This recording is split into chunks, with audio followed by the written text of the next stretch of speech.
Palavra aberta.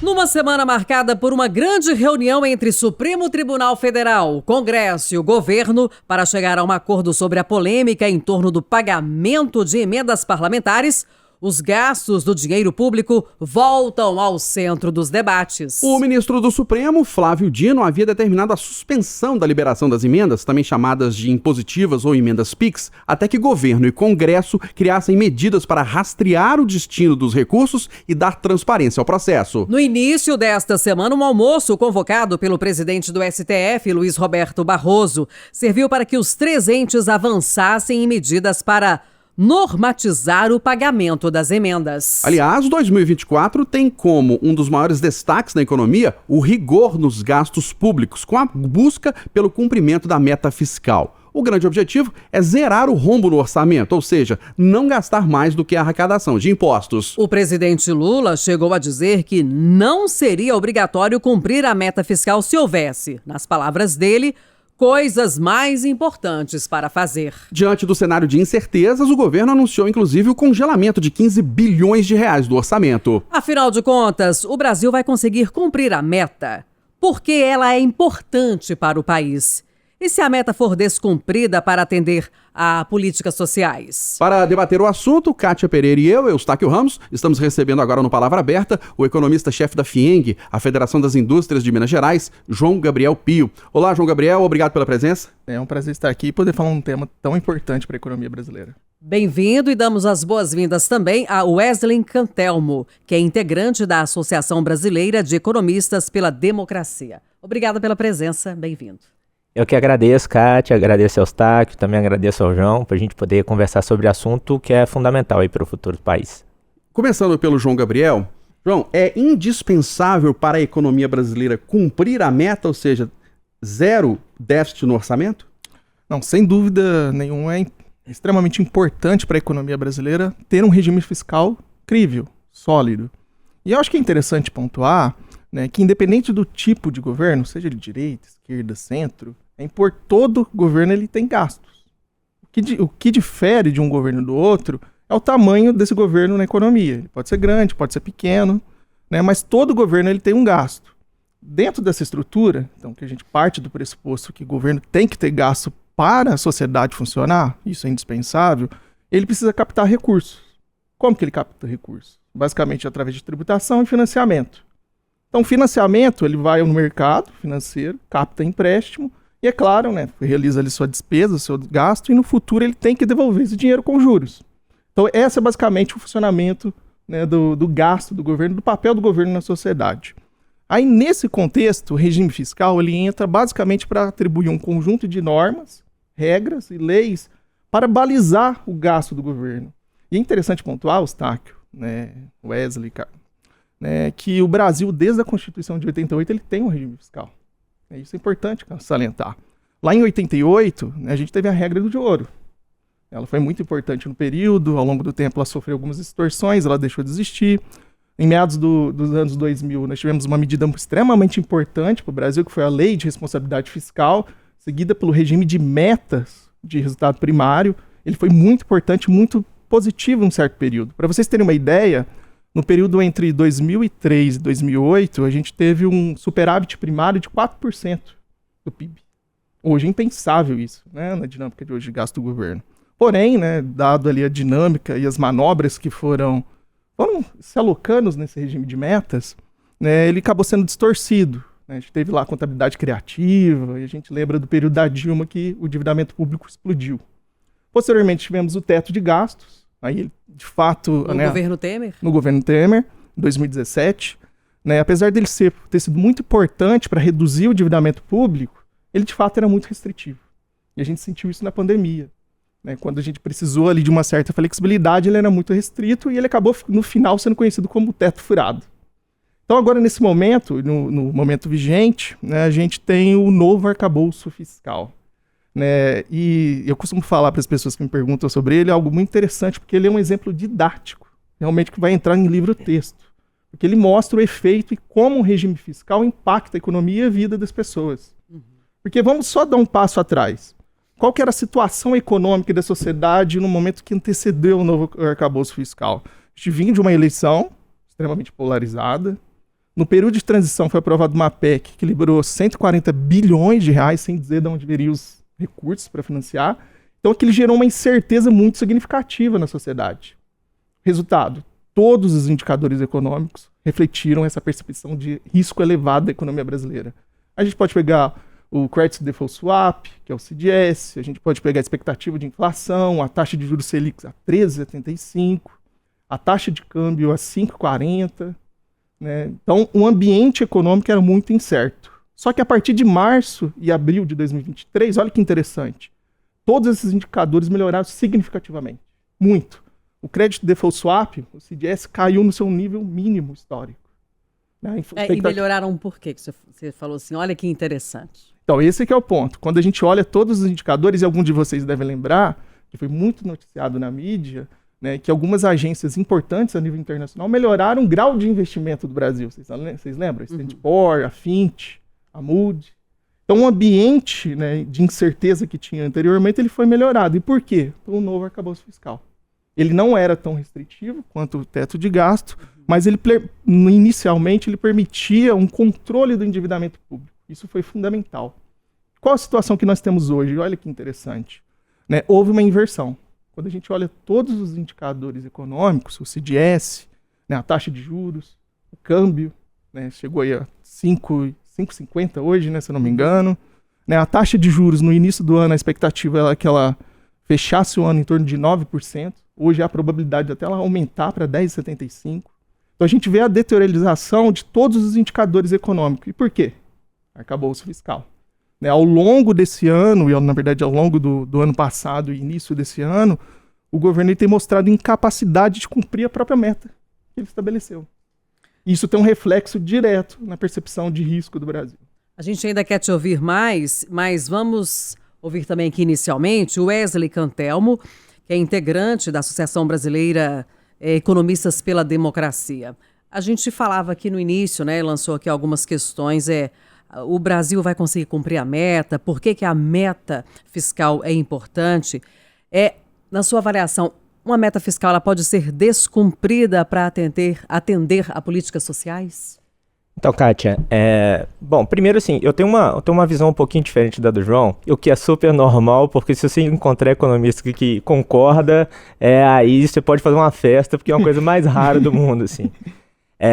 Enfim, sobre a meta, primeiro eu gostaria de dizer o seguinte, e o próprio regime fiscal, né, o próprio regra fiscal, ela é um elemento necessário, né? A gente pode discutir os formatos dessas regras fiscais, né? O João trouxe o exemplo do teto de gastos e trouxe o exemplo também das outras regras fiscais, né, que ainda compõem o arcabouço, vamos dizer assim, né, de controle dos gastos públicos desde a Constituição de 88, que são importantes. O teto de gastos, a minha visão é que, além dele ser extremamente restritivo, ele atrapalhou muito a presença do governo em setores que são chave da economia, que o governo tem uma função de estimular determinados setores, principalmente num país como o nosso, que tem uma certa debilidade em termos produtivos, né? Então a gente precisa que o governo esteja acionando ali frações do mercado. E isso levou o próprio, na minha leitura e de outros economistas, né, que pensam parecido como eu, isso levou a uma série de crises de demanda para a economia brasileira, e isso trouxe repercussões nos mesmos indicadores que o João citou, né? Então, assim, são interpretações diferentes acerca do mesmo resultado. O novo arcabouço fiscal, ele veio para substituir, tornar mais flexível, mas na minha visão eu ainda sou um pouco crítico à maneira como ele é pensado, principalmente em função dele ter sido pensado para atingimento de metas ano a ano. Hoje a gente tem modelos de regras fiscais que são um pouco mais flexíveis e que abarcam um número maior de tempo, um período maior de tempo, né, para se alcançar a meta fiscal. Isso dá maior flexibilidade na política fiscal, inclusive para respostas a momentos de crise de demanda, enfim, momentos que o governo precise, de alguma maneira, fazer uma intervenção maior, um conjunto maior de desenvolvimento. E é justamente um momento que a gente está vivendo também, né? Nos últimos anos, as nossas taxas de investimento na economia brasileira, elas foram muito rebaixadas, e a gente tem uma necessidade de retomada né, de mecanismos estruturais do crescimento, né? E isso, num país como o nosso, mas qualquer outro lugar do mundo, ela demanda, principalmente depois da pandemia, demanda bastante essa flexibilidade de política fiscal, do governo conseguir promover alguns investimentos. Inclusive é o que a gente está observando hoje na Europa, nos Estados Unidos. Então tem essa necessidade. Hoje, a regra fiscal, como ela funciona, é uma regra inteligente, tá? Então eu gosto de deixar isso claro, mas que ela poderia ser flexibilizada em alguns pontos, e é onde traz esse dilema, né? Como ela prevê que deve se estabelecer uma meta fiscal ano a ano, assim como já acontece ao longo das últimas décadas no Brasil, não há possibilidade de não se cumprir essa meta, porque o próprio regime fiscal que tá em vigor, ele prevê uma série de penalidades, né, para o investimento público, né, para o gasto público no período seguinte, caso essas metas não sejam cumpridas. Então o governo tem que cumprir, né? E está cumprindo como, né?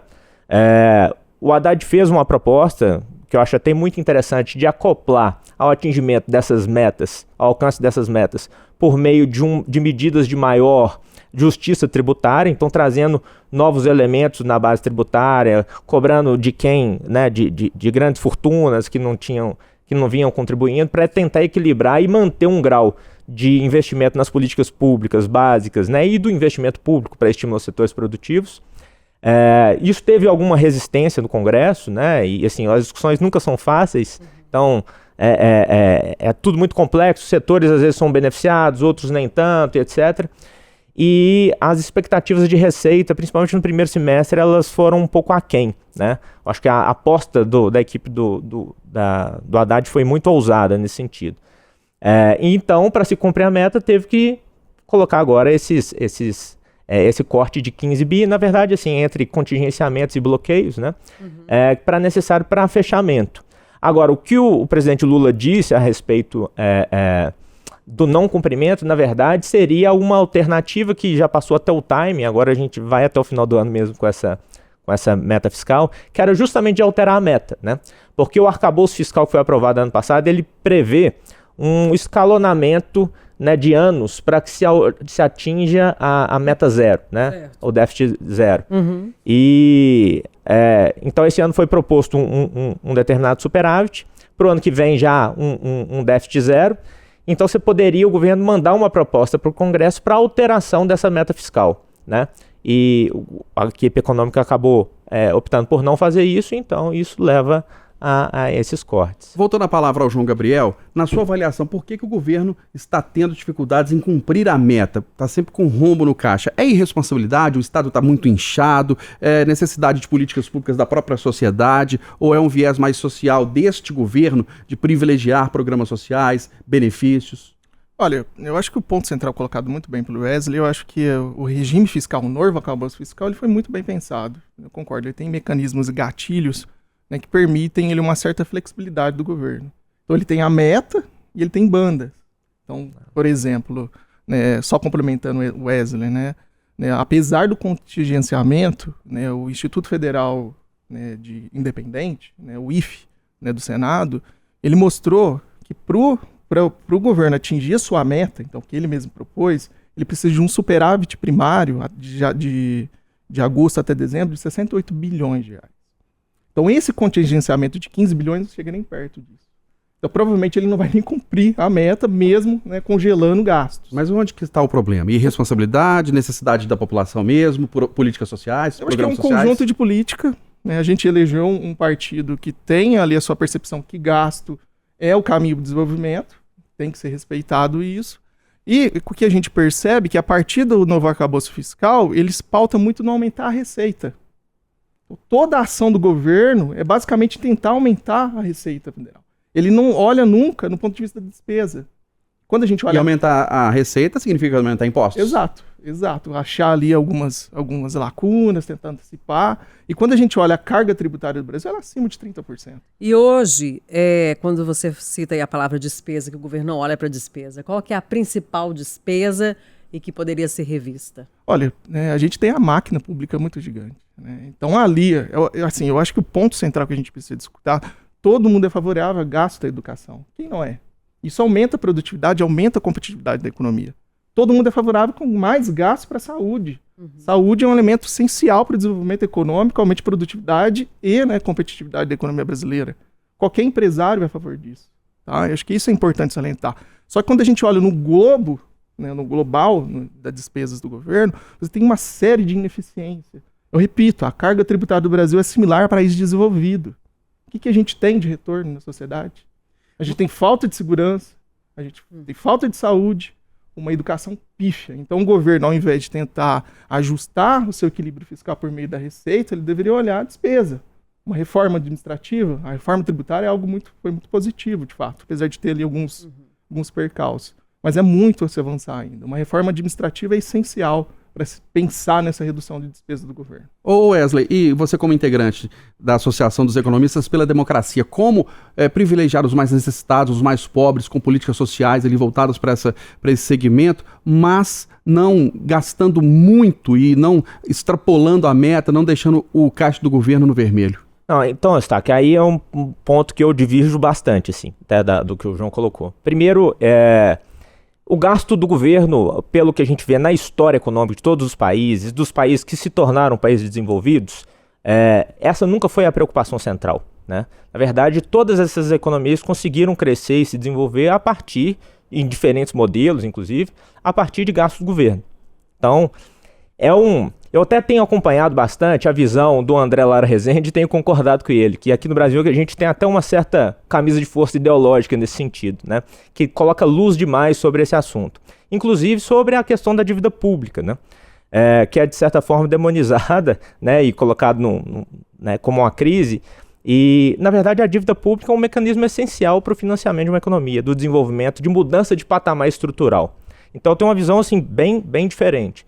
Na verdade, a gente tem uma questão de carga tributária, obviamente a gente precisa aumentar a eficiência da política pública, do retorno, isso é central, por meio de avaliação de políticas públicas, aumento de eficiência, isso é algo contínuo, algo que precisa ser feito sempre, né? Mas ainda assim eu diria que a gente tem até uma baixa participação do Estado em setores que são importantes da economia, na minha visão. Então a gente deveria sim ter uma agenda de maiores investimentos e investimentos estruturantes.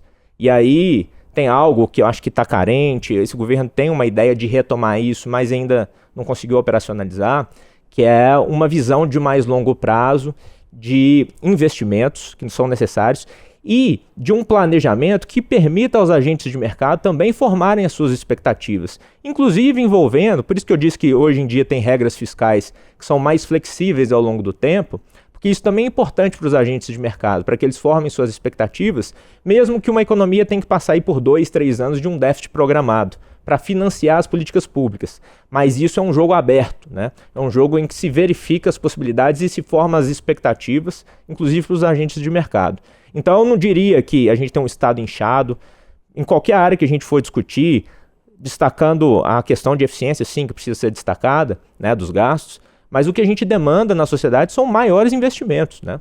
Maiores investimentos em saúde, educação, em segurança, em estímulo a setores produtivos, inclusive que agora que eu acho um acerto do governo, retomar essa ideia de uma política industrial, que eu acho fundamental. Então, com a atuação hoje do BNDES, que está bastante limitada, porque também não pode ser mais financiado por conta das últimas alterações legais, né, pelo Tesouro, mas tentando criativamente estimular os setores e principalmente setores mais complexos, né, com mais tecnologia associada, porque é um grande problema hoje do nosso país, né.